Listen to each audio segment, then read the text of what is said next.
Bienvenidos a Eterna Sabiduría.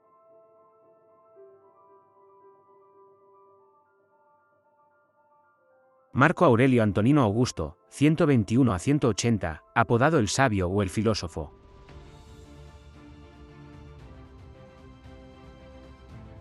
Fue un emperador del Imperio Romano desde el año 161 hasta su muerte en el año 180.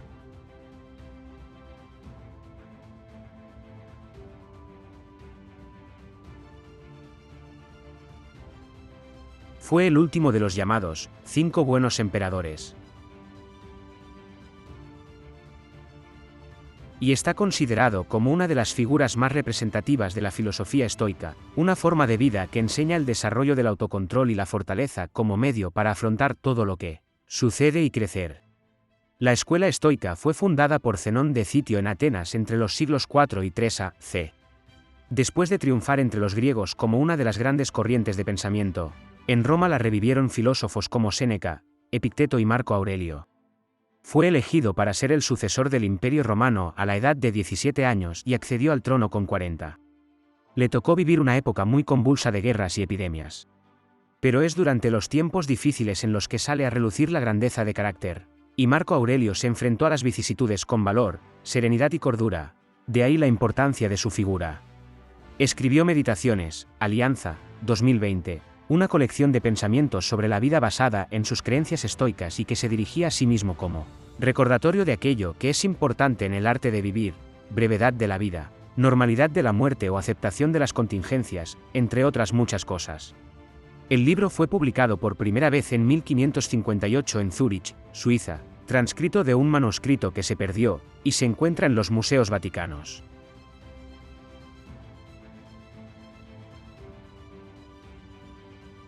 Las meditaciones consiguen calmar las mentes inquietas y producen un efecto de sosiego, puesto que el estoicismo se basa en el dominio interior frente al ruido exterior. En esa batalla entre lo externo y lo interno discurren nuestra satisfacción y felicidad. Así Marco Aurelio escribe: ambición supone ligar nuestro bienestar a lo que otros dicen o hacen. Autoindulgencia es ligar nuestro bienestar a lo que nos ocurre. Sabiduría es ligar nuestro bienestar a nuestras acciones. Las meditaciones siguen muy presentes en nuestros días, de igual manera que la corriente del estoicismo es seguida por muchas personas como filosofía de vida. Su figura ha inspirado diferentes producciones cinematográficas, como Gladiator, 2000, película de Ridley Scott en la que el papel de Marco Aurelio es interpretado por el actor Richard Harris. También en la cinta La caída del Imperio Romano, 1964, aparece Marco Aurelio interpretado por Alec Guinness. En otras realizaciones sale a relucir igualmente su figura, aunque de manera más discreta, como en El silencio de los corderos, 1991, de Jonathan Demme, donde 130 Anthony Hopkins, en el papel del asesino en serie Hannibal Lecter, cita brevemente las meditaciones de Marco Aurelio, también en la serie Black Sails, 2014, de Jonathan E. Steinberg y Robert Levine, se cita un fragmento de la obra. Mientras es cierto que alguien puede impedir tus acciones, es también cierto que no pueden impedir tus intenciones o actitudes, las cuales tienen el poder de ser condicionales y adaptables. Y prosigue, ya que la mente adapta y convierte cualquier obstáculo a sus acciones en un medio para alcanzarlas, eso que es un impedimento a la acción se convierte en acción avanzada. El obstáculo se convierte en el camino. Sobre este asunto conviene citar el libro de Ryan Holiday, al que veremos más adelante, con el título El obstáculo es el camino, frase que el propio autor lleva tatuada en su brazo izquierdo. Hoy, y si no mañana, y si no pasado, y si no al día siguiente, sucederá algo imprevisto en tu vida que trastocará tus planes. Para la mayoría esto es una contrariedad, pero para ti debe ser una oportunidad de practicar el estoicismo, que no es otra cosa que la búsqueda de la excelencia en cada momento. Tu mente te pertenece siempre. Es elástica y adaptable a las circunstancias, y esto debes utilizarlo a tu favor para sacar provecho. Ese es tu poder. Tienes la capacidad de dar la vuelta a cualquier circunstancia y convertirla en una oportunidad. Si algún acontecimiento te detiene de llegar a tu destino a la hora prevista, entonces eso es una oportunidad para practicar la paciencia. Si alguien te hiere, es una ocasión para practicar el perdón. Si algo resulta más complicado de lo esperado, es una oportunidad para crecer y expandir tu zona de confort. No hay ninguna situación que no pueda reportarte algún beneficio si tú así lo decides conscientemente. El hábito se desarrolla con el entrenamiento, y cada ocasión es un regalo para practicar alguna virtud. La alegría, nos dice el emperador, se encuentra en el fondo de todas las cosas, pero a cada uno le corresponde extraerla. Por tanto, acepta los problemas como bendiciones y no como maldiciones, como una ocasión de sumar recursos internos para futuros desafíos. No existen los problemas grandes o pequeños, existen las personas con altos o bajos niveles de desarrollo personal. A medida que tú creces, los problemas encogen. El obstáculo es el camino. Siempre. Enamórate de los problemas cuando lleguen. Superarlos es lo que te hará subir de nivel. Hoy me eximí de todo estorbo, o, por mejor decir, sacudí de mí todo estorbo, visto que el mal no estaba fuera, sino en mi interior, en mis opiniones. Sobre esta cuestión ahonda un poco más. Tienes poder sobre tu mente, no sobre eventos externos. Date cuenta de esto y encontrarás fuerza. Si estás molesto por una causa externa, el dolor no se debe a la causa en sí misma, sino al valor que tú le das. Y tienes el poder de revocar ese valor. Es en el pensamiento donde se libra la batalla interna. Es en el pensamiento donde reside el principio de la paz de espíritu, el fundamento que después posibilitará una acción justa. La felicidad en tu vida depende de la calidad de tus pensamientos. Por lo tanto, actúa como corresponde y ten cuidado de no entretenerte en nociones inadecuadas para la virtud y la naturaleza razonable. A menudo escuchamos expresiones tales como, me agobia mi trabajo, o, mi jefe me frustra. Pero eso no es posible, nada puede agobiarte y nadie puede frustrarte. Eres tú el que te frustras y eres tú el que te agobias a ti mismo con tus pensamientos. Si algo o alguien te frustra es porque no tienes suficiente dominio de ti mismo, te falta desarrollar una mayor capacidad de autocontrol. Tus emociones, como te sientes por los acontecimientos, no provienen del exterior, sino de tu interior, de tus pensamientos, de cómo reaccionas mentalmente a lo que sucede. Los estoicos utilizaban la palabra hipolepsis, término que engloba las percepciones, los pensamientos y los juicios. Lo que generamos en la mente por voluntad propia es nuestra responsabilidad. No podemos culpar a los demás por sentirnos estresados o frustrados, así como tampoco podemos culpar a los demás de nuestros celos, ira u otras emociones. Suprime la opinión y suprimirás el se me ha herido. Suprime el se me ha herido y suprimirás la herida. Este trabajo de supresión de la opinión o, como menciona en otras partes, de no añadir nada a lo que nos traen los sentidos, es uno de los grandes factores para la tranquilidad de espíritu. También dice el emperador romano, piensa cuanto más dolorosas son las consecuencias de tu ira que las acciones que la han originado. El mayor enemigo de tu ira eres tú mismo, que te enojas y te alteras por dentro causándote malestar. Nada ni nadie nos enfada, nos enfadamos nosotros al no controlar nuestra actitud interna. Desde cómo reaccionamos mientras conducimos hasta el tono de voz con el que discutimos con nuestra pareja o cómo respondemos a las noticias que recibimos. No hay aspecto de la vida diaria que no se vea afectado por nuestro discurso interior. Según sea este, de una manera, alterado, u otra, tranquilo, nuestros actos también serán distintos. El hábito de la disciplina mental, el control del discurso interior, es clave porque son innumerables las circunstancias que no podemos controlar, pero lo que siempre está bajo nuestro control es cómo reaccionamos a todas esas circunstancias. No deja de sorprenderme, todos nos amamos más que a los demás, pero nos preocupamos más por su opinión que por la nuestra.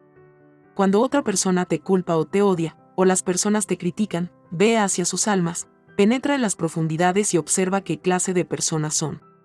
Te darás cuenta de que no deberías atormentarte pensando en lo que los demás creen de ti. ¿Qué nos puede guiar? Solo una cosa, la filosofía. La filosofía no es otra cosa que un estilo de vida, una actividad, a diferencia de lo que se pueda pensar, eminentemente práctica, encaminada a mejorar a las personas mediante cambios concretos en su vida. En el caso particular de la filosofía estoica, su enfoque principal está en la diferencia entre lo que no depende de nosotros y lo que sí depende de nosotros, esto es, entre lo que sucede y cómo respondemos a lo que sucede.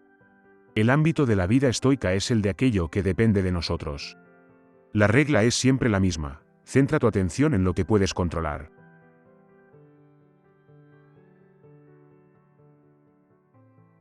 Así, Marco Aurelio nos dice: la filosofía consiste en mantener a nuestro Dios interior sin afrentas ni daños, por encima de placeres y penas, sin dejar nada al azar, sin mentir ni fingir, al margen de lo que los demás hagan, aceptando los acontecimientos y la parte que le toca, pues tienen su mismo origen.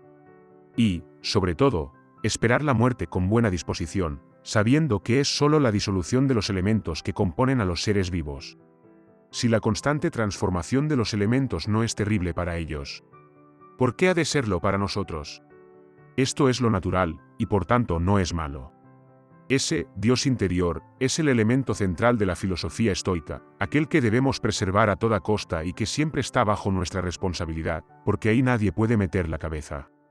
Epicteto, filósofo griego de la escuela estoica que vivió gran parte de su vida como esclavo en Roma, decía con agudeza: ¿en qué consiste filosofar?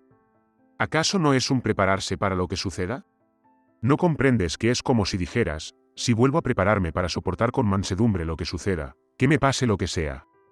¿Qué debe uno decir en cada dificultad? En esto me entrenaba, para esto me ejercitaba. Recuerda, no debes sorprenderte de que una higuera produzca higos, ni tampoco de lo que el mundo produce. Un buen médico no se sorprende cuando sus pacientes tienen fiebre o un timonel cuando el viento sopla contra él. Las meditaciones de Marco Aurelio son pensamientos para sí mismo, y gran parte de lo que se recuerda al emperador consiste en estar en paz con las contingencias que aparecen. Por decirlo de alguna manera, su filosofía se podría resumir en: acepta lo inevitable y llévate bien con lo insoportable. Marco Aurelio utiliza la escritura para influenciarse a sí mismo, para transformar su discurso interior, a través de la meditación de las reglas estoicas. La escritura como efecto terapéutico para una vida mejor, como práctica para recordarse aquellas normas de vida que constantemente se pierden, se olvidan o simplemente se hacen difíciles de llevar a la práctica. Nadie vive siempre de manera fiel a sus valores. Es fácil creer en algo y no estar a la altura de nuestras creencias. Siempre existen desviaciones entre esas creencias y nuestros comportamientos. Esa es la finalidad de las meditaciones, ser un recordatorio de lo importante. Así se repite: rechaza tu sentido de prejuicio y el prejuicio por sí solo desaparecerá. O, en ninguna parte puede el hombre encontrar un retiro más tranquilo que en su propia alma. Por último, es ridículo no intentar evitar tu propia maldad, lo cual es posible, y en cambio intentar evitar la de los demás, lo cual es imposible. Las personas estamos capacitadas naturalmente para soportar todo lo que nos sucede. La capacidad de soportar el dolor en el ser humano es ilimitada, algo que se puede apreciar cuando las personas son duramente zarandeadas por la vida y aún así consiguen salir adelante. Subestimamos nuestro poder de resiliencia. Todo lo que pasa sucede como debería, y si observas cuidadosamente, encontrarás que esto es así. Es el clásico amor fati, amor al destino. Si ha sucedido es porque el destino quería que ocurriera, y estoy contento de que sucediera cuando lo hizo. Por mi parte, estoy destinado a sacar el mayor provecho de ello. Amar todo lo que nos suceda, lo bueno y lo malo, afrontando cada obstáculo con una alegría imperecedera. No solo se trata de aceptar, sino de amar la realidad. Igualmente escribe: es útil a cada uno lo que le dispensa la naturaleza universal, y le es útil cuando ella lo dispensa. Digo, pues, al mundo: yo quiero lo que tú quieres.